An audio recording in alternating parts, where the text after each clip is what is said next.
In the shadows of the night, Batman is chasing the maniac Joker, but unfortunately, he captures none other than his good friend James Gordon, the Commissioner. He is infected with the Joker venom and now appears to be another distraction for him. Just then, a battle tank arrives at the scene to confront the Dark Knight. The tank comes to a halt, and Joker himself comes out from it, laughing at Batman while detonating a bomb attached to the body of James Gordon. Luckily, Batman got away just in time, but his friend Commissioner Gordon is no more. Joker continues to taunt Batman, but the soldiers from the tower start shooting the Joker, and he goes inside to take cover. Joker orders Killer Croc to take down the soldiers. Killer Croc turns to Batman, but the Dark Knight shoots past him towards the Joker, only to be taken down by the walking zombie monster Solomon Grundy. Joker introduces the two mercenaries to Batman and goes inside the tank to take aim at the tower to blow it off. Batman takes the fight to the two killers, and just then, Joker's tank is blown up by the incoming Justice Society members, Dick Grayson and Huntress. Terry McGinnis takes down Solomon Grundy, while Damian Wayne attacks the Killer Croc. Seems like Bruce Wayne himself has assigned the Justice Society the operation, and he turns the whole team down as he drags the Joker away, claiming they are just messing up his whole operation. The Psycho Pirate is being psychoanalyzed by the doctor, Dr. Fate. Psycho Pirate goes by the name Dr. Spectre, goes back to the very beginning, revealing his confession. He has been a typical, free-thinking child growing up in a wonderful place, but everything started when his parents started arguing and fighting each other, and his mind will give him a lot of pain and grief. They got him into boarding school, all the way in Old Bavaria, and in the school, he went through all the bullying and torture from other children. Day after day, his fate was decided, but one fine day he found his mojo, his psychic powers. He controlled one of the kids bullying him to pick up a rake and kill another kid, giving rise to the beginning of Dark Days. He advanced his way little by little, controlling the body and mind of kids around him, and finally, the school doors were barged in by the police, only to find a number of hanging bodies of students and teachers in the hallway, and to confront an army of mind-controlled kids waiting for them. After years of waiting on the sidelines, the Psycho Pirate stepped up and joined the Nazis, as his plan is to expand the Nazi Empire Third Reich. He manipulated Nazi commanders to offer him captain of a ship sailing in the Atlantic. They would send SOS signals to Allied party ships disguised as commoners, and once they got close enough, they would ruthlessly ambush the ship, destroying the ship and the crew at the same time. Psycho Pirate took pleasure in controlling their pain. A storm ruined his plans as he had to drag onto a lifeboat with a few survivors. He convinced others to jump into the sea and kill themselves so he can survive alone in the boat. As he sent for psycho signals one last time, the Guardians of the Kingdom of Atlantis emerged from the sea. The Guardians take him to the King of Atlantis, where the Psycho Pirate tries to enter his mind, but fails. The King tries to evade the Guardians, who are already under Psycho Pirate's spell, but unfortunately, he falls to his spell at the end. The Monitor is scaling through the galaxy, bearing witness to ends and beginnings of planets and universes. He calls upon a report from the main satellite when debris hits the spaceship. The satellite reports that it's a small, fragmented pod from the planet Krypton containing a female Kryptonian who is about to die. The Monitor is concerned, and the satellite takes the pod inside the ship and saves the Kryptonian. The satellite serves the girl some soup to gain energy, but she stays idle. Satellite invites the Monitor to join her for dinner, as she can use some company. The girl starts eating the soup, and little by little, she gets used to the surroundings. The Monitor introduces himself and his unique work throughout the universe. They have dinner the next day while Kara Zor-El asks the Monitor a lot of questions. Later, Kara finds the hangar with her pod and gets into it as the pod responds to her presence. Inside, she sees a video of her past with her mother and soon discovers that her home planet Krypton is no more after a deadly explosion. The Monitor is waiting for Kara to join him for dinner, but Kara is fuming with rage as she has discovered the truth about her home planet.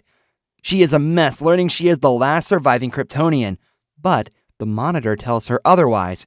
He shows her images of Kal-El from Earth, as he is her cousin who also survived the explosions. Kara storms off from the satellite in order to find her cousin on Earth. Back at the confession, we are shown that Dr. Fate is in bounds, weak, frail old man, and Psycho Pirate cannot pierce his mind since he is already lost. But soon, the pirate finds the bitter truth as Dr. Fate emerges and forces the pirate to absorb the power to travel through realities, and the pirate is terrified for the first time in his life. The Monitor observes the progression of the antimatter wave destroying the universe. The satellite is observing Kara's journey going up against the Brainiac and the Dark Circle, and even the Monitor is impressed with Kara's victory at the end. Kara goes to the Kent farm in search of Kal-El, but the satellite appears and takes her back to the Monitor to her great dismay. She tries attacking the Monitor, but Monitor is not vulnerable to any mortal attacks. He explains to her the situation with the antimatter wave and asks for her help to initiate a plan to stop the wave. As Kara agrees to work with him, the Monitor transfers some of his life force energy into Kara for the master plan to work. Meanwhile, the Psycho Pirate appears in a city full of riots and tries to escape the chaos by hiding in an alleyway. He sees Flash searching for him in every corner, and he uses the power given by fate to jump to another reality. In that reality, he has yet again failed to achieve his goals, and the people are rioting against his authority. Harbinger appears and invites him to join the Monitor in order to save the universe from the antimatter wave. Everyone is on high alert for the antimatter wave.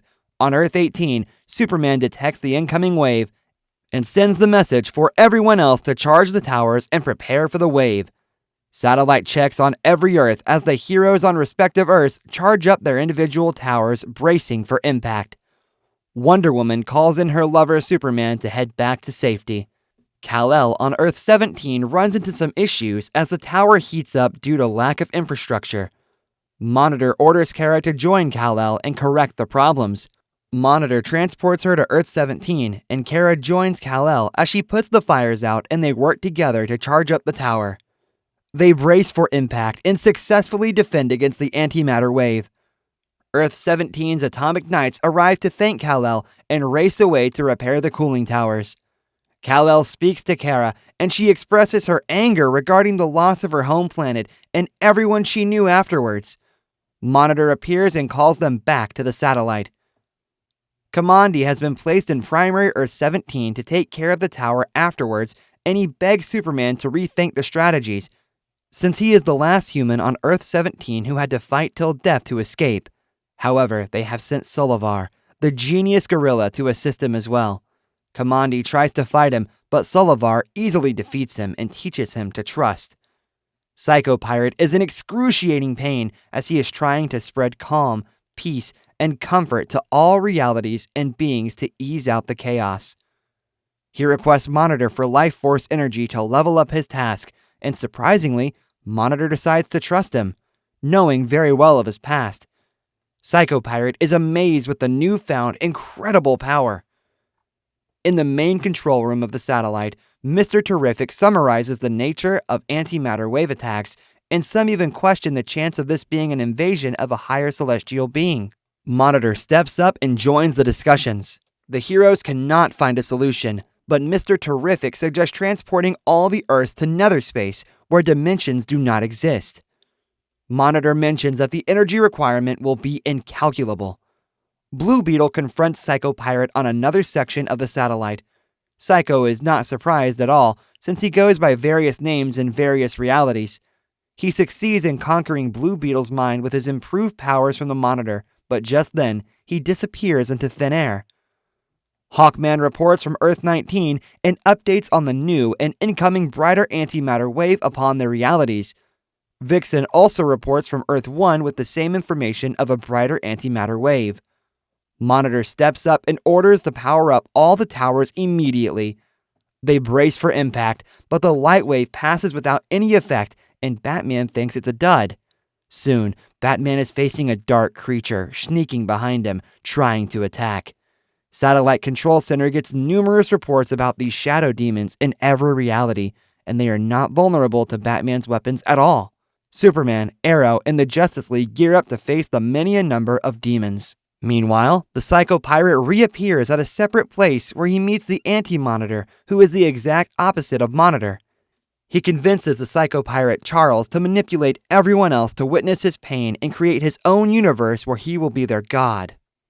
The shadow demons attack Superman and co., but nothing gets through to them. Superman thinks he killed one by laser beams, but the satellite reports all of them are just one celestial being, directing the attack on the Earth to destroy the towers. The Monitor is amazed to know this single-handed attack by a single intelligence. Batman from Earth 2 is trying to handle things on his own, and the courage of this man is just amazing. He is confronted by hundreds of demons, yet he is focused on defeating all of them. Queen Hippolyta informs them that they are being overrun by the demons and calls for help to defend the tower. Wonder Woman Diana steps up to support the Amazonian world by aiding her sisters. The Bat family arrives, and they bring the explosives which illuminate and destroy the shadow demons. That is some fighting by the Bats. Batman quickly informs Monitor to create significant light to destroy them. In the primary Earth-17, Kamandi is repairing the tower when the demons arrive. He uses his UV gun to take them down as much as possible and calls for Solovar to help. Solovar jumps down from the tower and races to defend Kamandi from the demons.